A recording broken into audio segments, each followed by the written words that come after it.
Salut et bienvenue dans ce nouveau numéro de Book and Furious. Aujourd'hui, je vais vous faire prendre de la vitesse avec les vies de Chevrolet de Michel Layas grâce à lecteur.com qui m'a récemment envoyé cette petite merveille. Merci lecteur.com.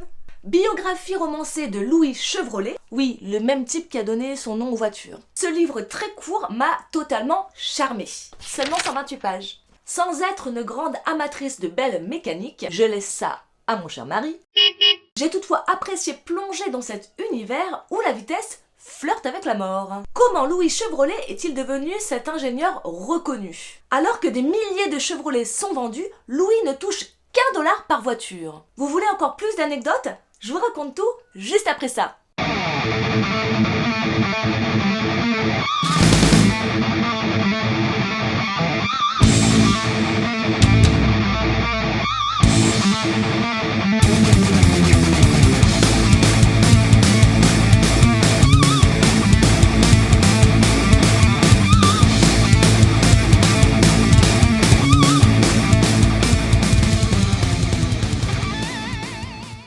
Né en Suisse en 1878, Louis Chevrolet grandit en France, en Bourgogne plus exactement, et se découvre un talent fou pour la mécanique.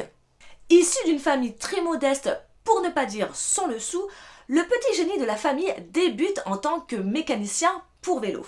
Ingénieur sans savoir, Louis fait le bonheur de son patron qui, lui, remarque son potentiel exceptionnel. Rapidement repéré, il rejoint les ateliers automobiles sur Paris pour quitter en 1900 le territoire français. Destination le Canada, puis les États-Unis.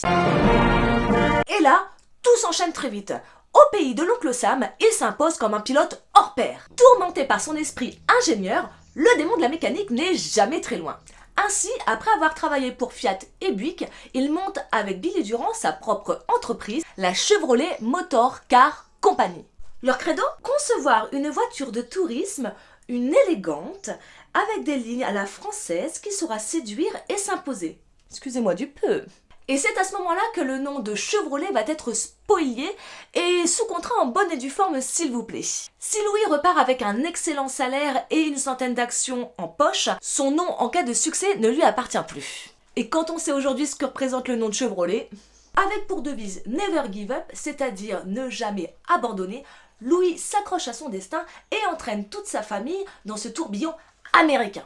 Famille que l'on voit peu malheureusement puisque l'auteur préfère se concentrer sur les faits de son protagoniste, délaissant parfois les émotions extérieures. Mais comment se termine l'histoire de ce fabuleux autodidacte? Eh bien pour le savoir, je vous invite à vous plonger dans ce court et ébouriffant roman mené par la très jolie et descriptive plume de Michel Layas, édité chez Zoé.